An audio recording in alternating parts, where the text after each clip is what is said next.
Today we're going to be talking about the art of taking photo and video gigs that you just don't want to take. Let's be real, we've all got a shoot slid into our DMs or an email or word of mouth referral of a shoot that we just don't really want to do, whether it's because of pay or it's not your thing or the client's pretty shitty. But I want to convince you guys today that there is a power to taking all these jobs, and there is a benefit to taking these jobs, these gigs, these shoots that you just simply do not want to take. You don't have the mental bandwidth. You just don't. You're not in the mood for it. As always, we're going to start off with a quote. Everything we come into contact with is a form of teaching. Everything we do, every person we meet, every experience we have contains a lesson. This quote is from Rick Rubin in his book, The Creative Act. I cannot recommend this book enough, guys. I've been really quoting it like every other episode at this point. But first, we're going to analyze why you don't want to take the video job or the photo job. Why is it bad? Is it the pay? Is it not your thing? Is the client shitty, as we were talking about earlier? Identify what the cause is first. All these things, as I will try to convince you guys, all these things have a net positive. All these shoots you should be taking, regardless if the pay is bad, regardless if the client is shitty. There's always something positive to take out of these negative or perceived negative shoots. So I think, in my sort of code of rules, I believe it's a requirement to take jobs you don't want to take when you're starting out. Like everything in this life, every shoot is an experience, and every shoot is an opportunity to show you something you either like doing or something you definitely do not want to do. You'll definitely find out if you definitely don't want to do it. That's for sure. You're going to find out, hey, this shoot is not my thing. I don't want to do this. This was a learning experience, right? But you also may surprise yourself and be like, wow, I actually had a great time in this shoot. It wasn't as bad as I thought it'd be. The experience wasn't as bad as I thought it would be. Because we tend to put expectations of shoots in our minds and almost like we know how it's going to play out. We've been down this road before, whether it's, let's say you're someone who doesn't like, shooting nightclubs or shooting sports. So you put a negative label on every sports shoot that comes your way in the future. I've surprised myself in gigs that I thought would be shitty, but they ended up being great experiences, fun experiences even, and experiences where I found something out about myself as a creator. They weren't as bad as I thought they would be, these shoots. A lot of stuff in my college career in particular that I can relate this concept to. When I was in college, I used to do a lot of graduate shoots, like portrait work, for people I knew at the school, or just referrals from people that knew me to their friends, and all these different portrait shoots of just graduations, and it kind of got boring. But you know what? I thought from the beginning, when I first started doing grad shoots, I thought it would be super boring and I would not like it at all, right? But I used it, even if it wasn't something that I genuinely wanted to do, I used it as an opportunity to get better client communication and direction, because I want to get good at directing people, get good at communicating with clients. So I was like, hey, why don't I use this opportunity? Maybe if it isn't something I usually want to do, these portrait shoots, let me use it as an opportunity to grow as a creator. And that's what I'm trying to hammer down here. It's also a cash business, which is great. A lot of cash shoots. But it opened me up to portrait photography more. And now it's just in my skill set. I can take it anywhere. And it's not just about portraits. It's about communication. It's about direction, like I've been saying. It's about just kind of building that muscle.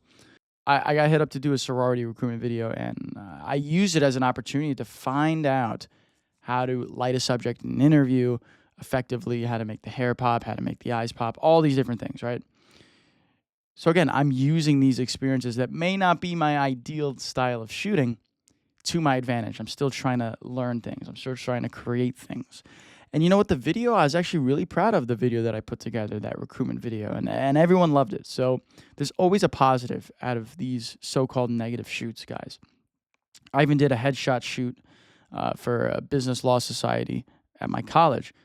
and they wanted flash photography, and I just did not know how to use flash. Literally the day before the shoot, I was learning how to take flash photos with portraits outside. It was very daunting, but you know what? I learned it the day before. The pay was good, and and I was telling myself, why am I learning all this for a 2-day job when I won't even use flash ever again? Like, why am I trying to learn this new skill of flash photography? It's a waste of time. But then I found out, hey, I actually really like flash photography. It's super cool. I found out, wow, flash photography is actually pretty damn cool. And I actually want to do more flash photography shoots in the future. I kind of have fun with it at this point, but I never would have opened myself up to this if I didn't say yes to the shoot, if I didn't try to put myself out there with a new flash experience, really. And I would have never found that love for flash photography if I never took that first step and accepted the shoot, did the flash photos. And I actually have plans to use flashes in some creative works for film posters, for short film posters, things of that nature. So, it opened me up to flash. These experiences can open you up to new ways of doing things. But this doesn't just apply to, I guess, hey, I don't want to do this because it's bland, or hey, I don't want to do this because it's a new skill I have to learn. But it also applies to the pay of the job, obviously. It's very important. Summer of 2024, I took a car shoot job as photos for $200. It was for a friend. I was kind of doing a favor, but I didn't feel too enthusiastic about it because I was like, man, I should have charged him more. I shouldn't be doing this work for this cheap. And I put a negative mindset on it, I put negative labels on it. And I even had to split the $200 with my camera car driver, this guy that I used to work with. So I was only making $100 out of this shoot for all these photos and edit. It was just not, the pay was not there, guys. The pay was just not there. So I went into it and I was like, man, I didn't feel enthusiastic, right? I got in this rut almost. But you know what? I told myself, I might as well get something out of it, right? I'm here. I got to do this shoot now. Can't back out of it. Can't charge more for it. So I said, hey, why don't I use a BTS camera to grab just, content of me shooting? I had this little DJI Action 3 camera, which I totally recommend to anyone who needs BTS content. Super reliable, records for like hours and hours on one battery. But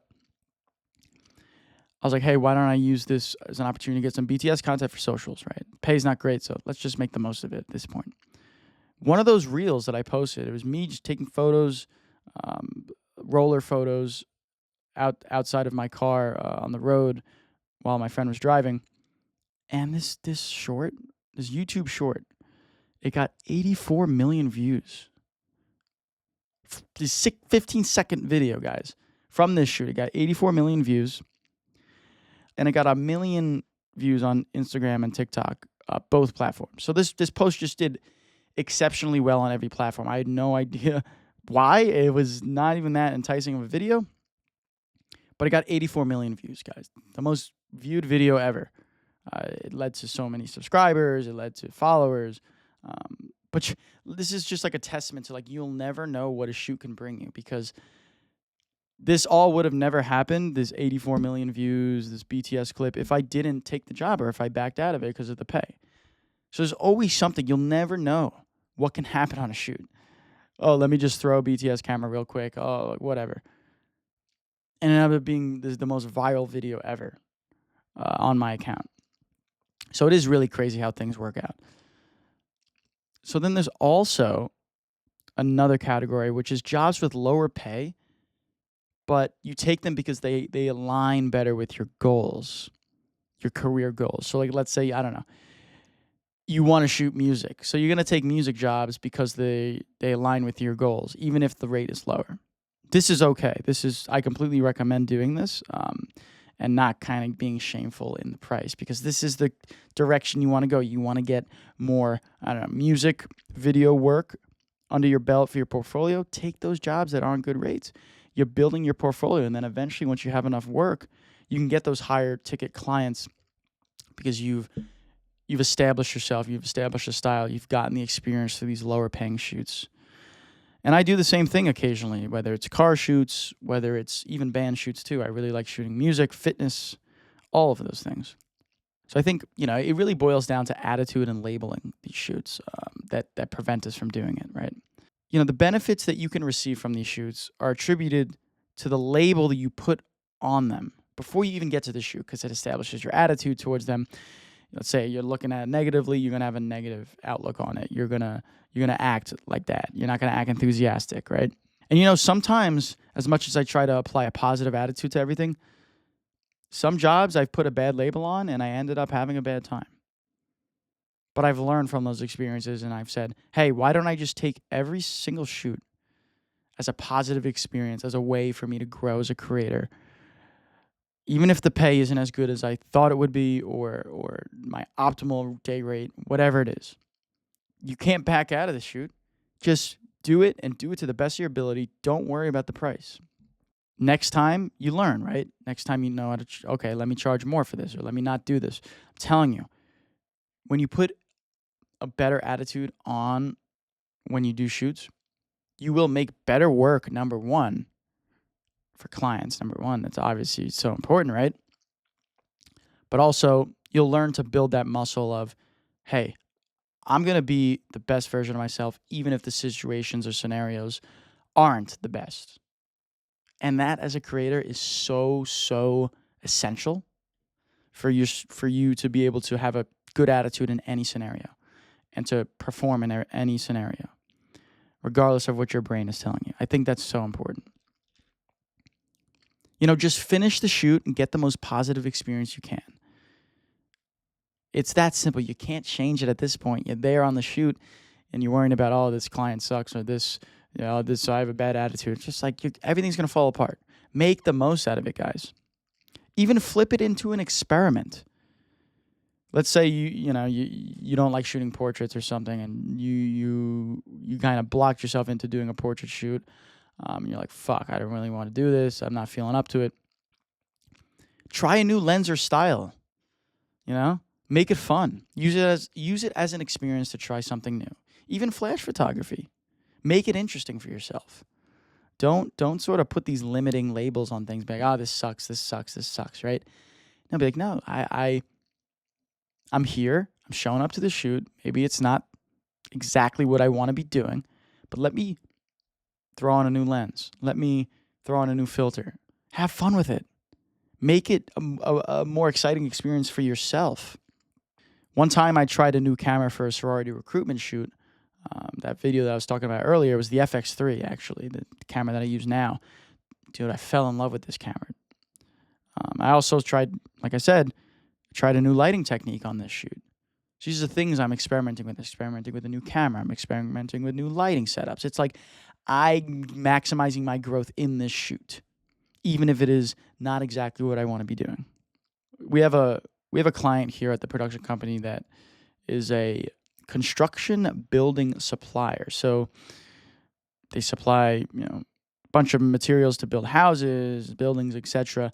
And we're making a documentary of these houses going up on the same job site over the course of like a year and a half. So we're going back to this job site, right? Capturing the stages of these houses being built with all these supplies. And oftentimes it gets tedious. I've been shooting that job for over a year now. I'm going back to the same location, seeing the same people, same houses. Everything's the same. Yeah, obviously things change, but it's still the same location, same lighting throughout the day, same people. It's like you maximize all the different outcomes at some point, or shot styles. But you know what? Why don't one day I threw on a freaking mist filter when I went to this job, because I'm like, hey, let me experiment. Let me make this fun. It's literally the same thing over and over and over. Or, let me try shooting in fixed focal length. Make it interesting. Make it fun for yourself. And the client will actually, most of the time, appreciate you mixing it up and being, wow, that actually is cool. This guy is using his creative, tools, maximizing them. And it shows also that you care about the client, because you're experimenting, you're doing different things. You're trying to make their process look unique after you're documenting it over and over and over. Challenge yourself as a creator. Challenge yourself to try new techniques, find new things out when you're on these shoots that maybe you don't want to be on. I think that's so important. But, this isn't to say that you should be taking every job. You got to know when to say no sometimes, right? There are some jobs, video jobs, that you should just not be taking. Some jobs are just genuinely toxic and you should not be taking them. But we're not talking about those kind of jobs. Some jobs I deny now because the rate is low, but it's because I've kind of established myself in a sphere of shoots. So like car shoots, I don't know.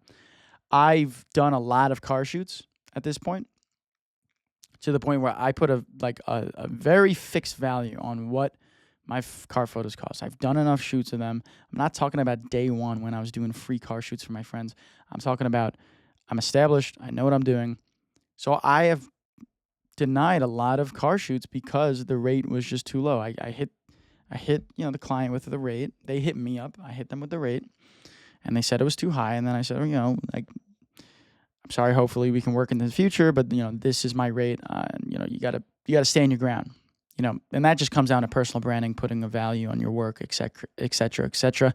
But these aren't things you should be worrying about when you're starting out and you're trying to maximize your growth. You should be taking every shoot that comes your way. Every job, every gig has the potential to show you something about yourself, guys. This is the theme of this episode. Whether it's your work ethic, communication skills, creative processes, these things can all be sharpened through doing these shoots that you may not want to do. There's always something to take away from a bad experience. And a shitty shoot, so to speak. It gives you the due diligence of moving forward. Whether it's how to craft rates, how to deal with clients on set, how to direct people, so you don't go down those same valleys in the future. But sometimes you have to be thought-provoking. You have to look at things a different way. And I think you should be taking shitty video jobs because it will teach you something. More often than not, you will come out of that shoot saying, hey, I found something out about myself, or hey, it wasn't as bad as I thought. If you guys enjoyed this episode of Vision Media Club, don't forget to leave a subscribe if you're on YouTube, or leave a 5-star review if you're on Spotify. And stay tuned for future videos. We're going to have guests on the podcast, individual episodes with lessons, and all the while creating a community of like-minded creators. Thanks.